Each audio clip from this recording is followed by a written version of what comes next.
একের পর এক নেতৃত্ব তারা আসছেন। কয়েকটা জিনিস ইম্পর্টেন্ট বলে রাখা প্রয়োজন রয়েছে। কলকাতা ট্রাফিক পুলিশের তরফ থেকে যেটা বলা হচ্ছে যে হাওড়া স্টেশন থেকে যে মূল র্যালি আসবে, যে র্যালি আসবে সেটা Howrah station, Bentinck street, Howrah bridge, Bentinck street, new CIT road হয়ে সেটা আসবে। এবং বলতে না বলতেই আমরা দেখাবো যে তৃণমূলের সুব্রত বক্সি, দেখো সরাসরি ছবি দেখাচ্ছি আমরা এবিপি আনন্দে, 21শে জুলাইয়ের মঞ্চে তৃণমূলের যারা নেতৃত্ব রয়েছেন তারা কিন্তু আসতে শুরু করেছেন। সুব্রত বক্সি তৃণমূল কংগ্রেসের শীর্ষ নেতৃত্ব, তিনি এসে কিন্তু 21-এর মঞ্চের দিকে যাচ্ছেন। অর্থাৎ এই যে জোন, এটা পুরোপুরি ভিভিআইপি জোন।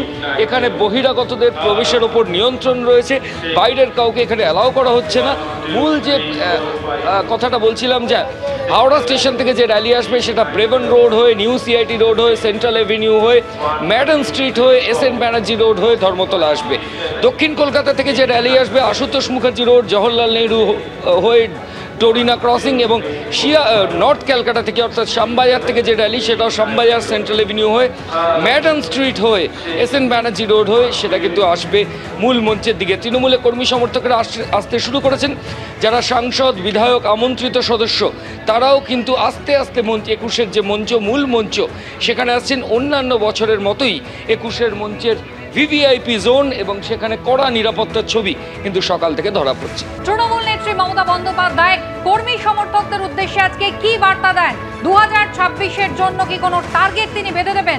সেই বার্তার অপেক্ষায় কিন্তু কর্মী সমর্থকরা, উজ্জীবিত কর্মী সমর্থকরা একেবারে পূর্ণ মনোবল নিয়ে তারা কিন্তু ইতিমধ্যেই ধর্মতলার মূল সভাস্থলের অভিমুখে রওনা হয়েছেন। মূল সভাস্থলের ছবি আপনাদের দেখাবো, ভিড় ক্রমাগত বাড়ছে। আশাফুল হোসেন আমাদের প্রতিনিধি রয়েছেন আমাদের সঙ্গে সরাসরি। আশাফুল, অবশ্যই তৃণমূল নেত্রী মমতা বন্দ্যোপাধ্যায়, সভানেত্রী মমতা বন্দ্যোপাধ্যায় কি বার্তা দেন? তার বার্তায় আজকে বাড়তি কোনো চমক কি থাকবে? তারই অপেক্ষায় তো আজকে গোটা রাজ্যবাসী। অবশ্যই চমক থাকবে যে মমতা বন্দ্যোপাধ্যায় আজকে ঠিক করে দেবেন যে তৃণমূলের লক্ষ্য কী এবং তৃণমূলের লক্ষ্য পূরণে দল কিভাবে এগোবে তার দিশা দেবেন তিনি।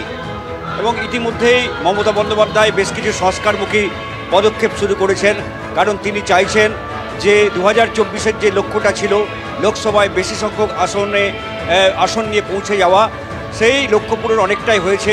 22টা আসন থেকে তারা 29-এ পৌঁছেছে এবং সব মিলিয়ে তৃণমূলের লোকসভা, রাজ্যসভা মিলিয়ে আসন সংখ্যা এখন 42।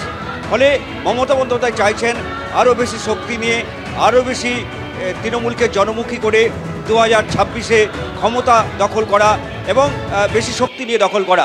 তার জন্য কিছু সংস্কার দরকার, কারণ যতটা তৃণমূল কলেবরে বেড়েছে এবং তাদের এই শাসন ক্ষমতায় মেয়াদ বৃদ্ধি পেয়েছে, দলের মধ্যে বেশ কিছু বেনজলও ঢুকে পড়েছে। সেই বেনজল তাড়াতে ইতিমধ্যেই উদ্যোগী হয়েছেন মমতা বন্দ্যোপাধ্যায় এবং কিছু কড়া পদক্ষেপ তিনি নিচ্ছেন। দলের যে সমস্ত নেতাকর্মীরা অনৈতিক কাজকর্মের সঙ্গে যুক্ত তাদের চিহ্নিত করে তাদের বিরুদ্ধে দলগত এবং প্রশাসনিক ব্যবস্থা গ্রহণ করা শুরু হয়ে গেছে। এবং আগামী দিনে এ ব্যাপারে দলের ভাবমূর্তি রক্ষা করতে তিনি যে কঠোরতম পদক্ষেপ গ্রহণ করবেন সেই বার্তা আজকে স্পষ্ট করে দিতে পারেন।